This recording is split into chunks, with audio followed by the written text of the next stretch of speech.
Esto es DW Noticias. Desde Berlín, la oposición de Venezuela elimina el gobierno interino liderado por Juan Guaidó tras 4 años de intentar hacer frente al poder de Nicolás Maduro en el país. La medida deja preguntas sin respuesta en cuanto a la administración de bienes y la representación de Venezuela ante varios países que dieron su apoyo a Guaidó, considerándolo el mandatario legítimo del país. Estos son nuestros titulares. Con 72 votos a favor y 29 en contra, los opositores de la Asamblea Nacional elegida en 2015 decidieron poner fin al órgano considerado su principal instrumento para sacar a Nicolás Maduro del poder. La medida abre las puertas para un mayor reconocimiento de Maduro ante la comunidad y los organismos internacionales. Además, en Bolivia se profundiza el enfrentamiento político tras la orden de 4 meses de prisión preventiva contra el gobernador de Santa Cruz. El gobierno boliviano asegura que en la detención del político opositor se respetó en todo momento el debido proceso, pero sus seguidores exigen su liberación. Y el presidente de Brasil, Jair Bolsonaro, sale del país rumbo a Estados Unidos a pocos días del traspaso de poderes en el que debe entregar el mando a Luis Inácio Lula da Silva. El viaje ha generado sorpresa al desconocerse los motivos de la salida del país.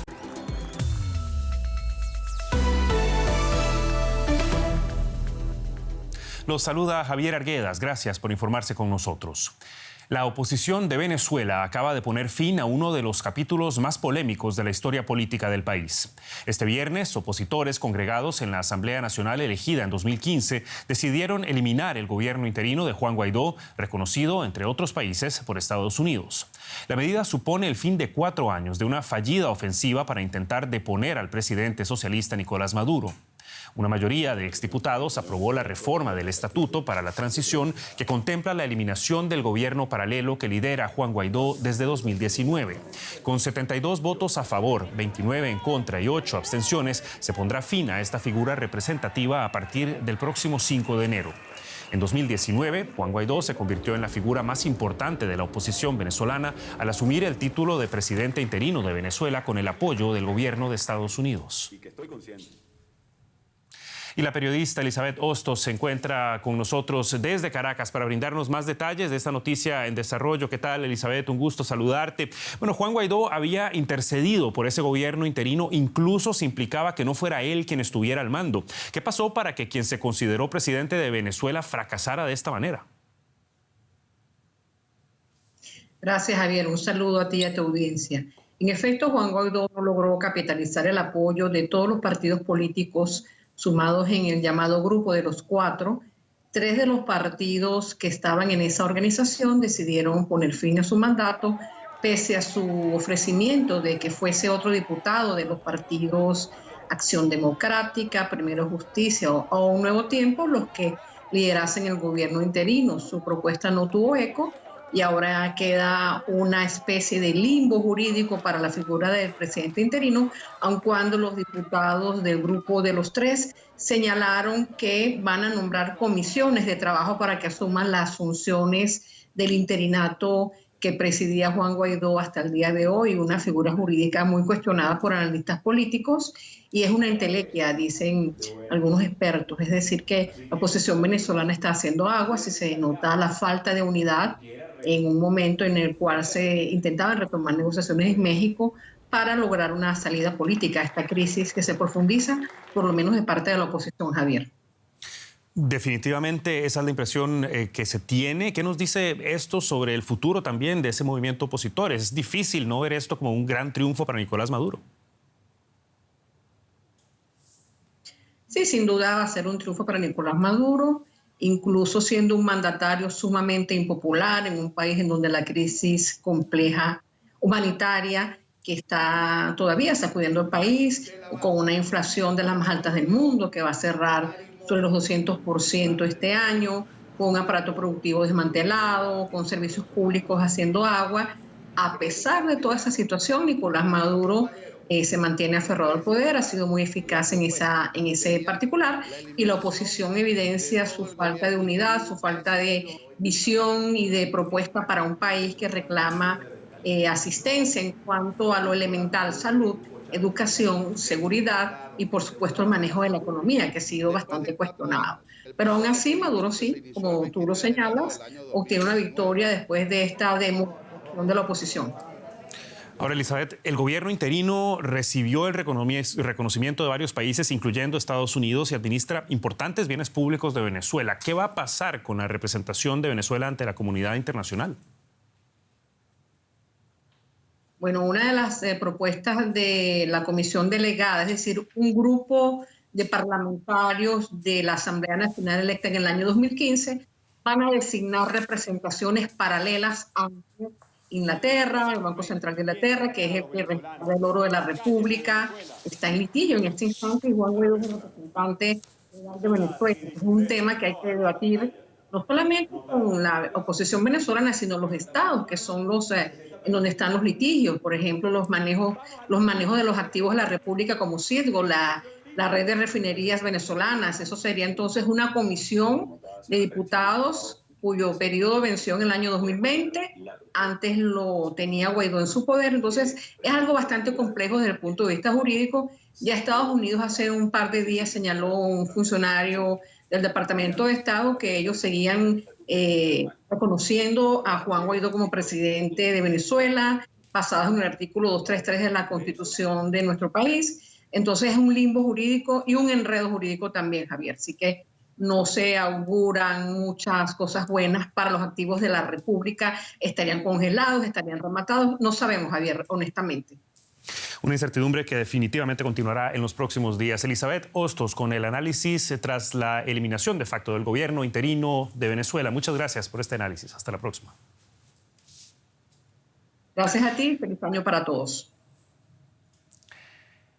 Y en otra de nuestras noticias de titulares, el secretario general de la Organización de Naciones Unidas, Antonio Guterres, pidió máxima moderación a los actores políticos y sociales de Bolivia ante las tensiones políticas que vive el país.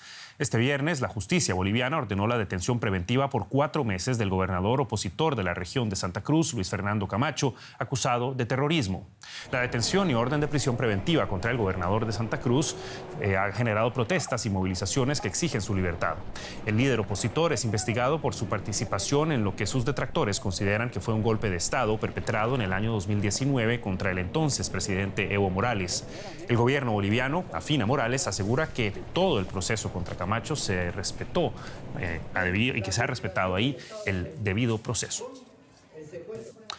Y para analizar la situación en Bolivia, contamos a esta hora con el señor Marcelo Arequipa, politólogo de la Universidad Mayor de San Andrés, que nos acompaña a esta hora desde La Paz. ¿Qué tal? Un gusto saludarlo, señor Arequipa. Bueno, los dirigentes cívicos de Santa Cruz quieren reunirse con representantes de otras muchas partes del país para movilizarse. Para una audiencia que quizá no está tan familiarizada con la situación de Bolivia, ¿qué tan profunda es la división que hay en el país? ¿Va mucho más allá de Santa Cruz? Muy buenas. Es bastante profunda porque la detención del señor Luis Fernando Camacho se constituye realmente en un verdadero acontecimiento político que ha cambiado mucho el rumbo de la disputa política entre el oficialismo y la oposición en el país. En las dos dimensiones se ha abierto una competencia muy complicada, muy compleja, porque Luis Fernando Camacho se constituye realmente en el líder de la oposición política efectiva.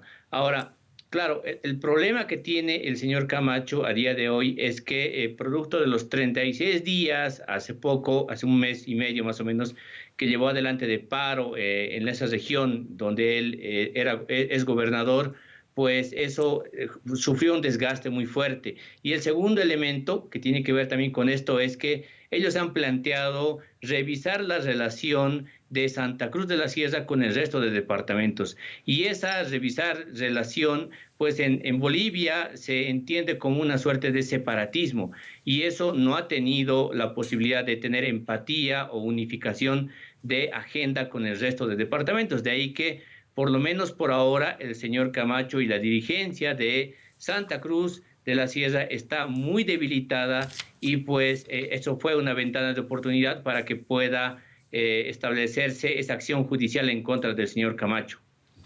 Ahora, el gobierno aduce que se está respetando el debido proceso y lo justifica, entre otras cosas, con que hubo una orden clara de la Fiscalía. Del otro lado, los seguidores de Camacho consideran que la justicia está parcializada. ¿Hay motivos para dudar de la independencia de la justicia boliviana? Aquí hay un problema muy profundo, y lo pongo en el siguiente ejemplo. Cuando la ley no se ajusta a los hechos, la gente en Bolivia está forzando muchísimo a que pase más bien al revés, es decir, todo lo que significa el marco normativo debe ajustarse a lo que uno quiere, sea de un bando a favor o sea de un bando en contra. Es decir, nosotros los bolivianos no estamos acostumbrados a ajustarnos a lo que dice la ley. Y ahora bien, claro, hubieron llamados judiciales para que el señor Camacho pudiera asistir a declarar sobre este tema. Y él públicamente en prensa dijo que no iba a ir a declarar a La Paz porque no le correspondía ir a declarar. Los otros líderes opositores fueron a declarar. Entonces eso, claro, abrió la ventana de oportunidad para que se lo pudiera aprender según el marco normativo boliviano y pues ahora él pudiera declarar e incluso poder darle detención preventiva. No pasó lo mismo con el resto de líderes políticos que sí fueron y dieron señales de intentar resolver este tema o de responder por lo menos por este tema. Eran las apreciaciones del politólogo Marcelo Arequipa. Muchísimas gracias y hasta una próxima ocasión. El presidente saliente de Brasil, el ultraderechista Jair Bolsonaro, ha generado más dudas sobre si entregará, como estaba previsto, la banda presidencial al presidente electo Luis Ignacio Lula da Silva este domingo, 1 de enero. Bolsonaro se despidió por redes sociales de sus seguidores y partió rumbo a Estados Unidos. Hasta ahora se desconocen los motivos del viaje ni si regresará a tiempo para la transición del poder. Seguidores del todavía presidente de Brasil, Jair Bolsonaro, continúan movilizados frente a sedes militares en Brasilia y otras ciudades pidiendo una intervención de las Fuerzas Armadas para impedir el regreso de Lula da Silva al poder. Durante su primera transmisión desde que perdió las elecciones en octubre, Bolsonaro se mostró afectado por su salida e hizo un repaso de su gestión. Admitió problemas que atribuyó sobre todo a la pandemia y a la invasión rusa de Ucrania. Nunca esperé llegar a este punto, pero sí tenía un propósito, al menos retrasar otros 4 años el hundimiento de Brasil en esta ideología nefasta que es la izquierda. Muchas veces me he preguntado qué hice mal, qué debería haber hecho mejor, pero estoy convencido de que hice lo mejor que pude.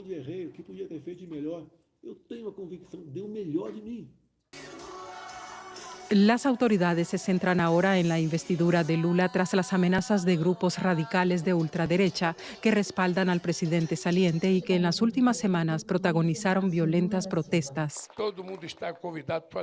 Todos están invitados a la toma de posesión. Por favor, estén allí el domingo. No habrá enfrentamientos, no se preocupen. Los que perdieron las elecciones tienen que tomarse las cosas con calma y quienes ganaron tienen derecho a tener una gran fiesta popular aquí en Brasilia. El 1 de enero marca el cambio de poder en Brasil. Uno de los principales desafíos para el presidente Lula será la pobreza y la falta de vivienda. En ciudades como Sao Paulo, la más grande del país, se calcula que hay al menos 40.000 indigentes viviendo en las calles. Hay mucho sufrimiento en las calles. No tenemos agua, electricidad, televisión, nada. Solo tenemos un simple cobertizo donde dormimos. Antes había pobres, pero hoy viven en la calle personas de clase media, incluso abogados. El gobierno no ayuda. Hemos alcanzado el límite. Un límite que para Lula será todo un desafío. El presidente de Chile, Gabriel Boric, concedió el indulto a 12 personas condenadas durante el estallido social de 2019 y a Jorge Mateluna Rojas, exmiembro del grupo armado Frente Patriótico Manuel Rodríguez, que luchó contra la dictadura de Augusto Pinochet. El indulto de los presos de las protestas estaba en estudio desde la llegada de Boric al poder, provocó duras críticas de la oposición y varios diputados de la derecha suspendieron su participación en una mesa transversal de seguridad liderada por la ministra del Interior. Y nos vamos con deportes y la personalidad con más seguidores en Instagram, Cristiano Ronaldo, quien ha encontrado un nuevo hogar futbolístico en el club Al Nassr de Arabia Saudita. Ronaldo se había quedado sin equipo después de la rescisión de su contrato con el Manchester United. A pesar de las ofertas recibidas, el internacional luso optó por jugar sus últimos años de profesional en Arabia. Medios de prensa aseguran que cobrará $200 millones por temporada hasta el año 2025.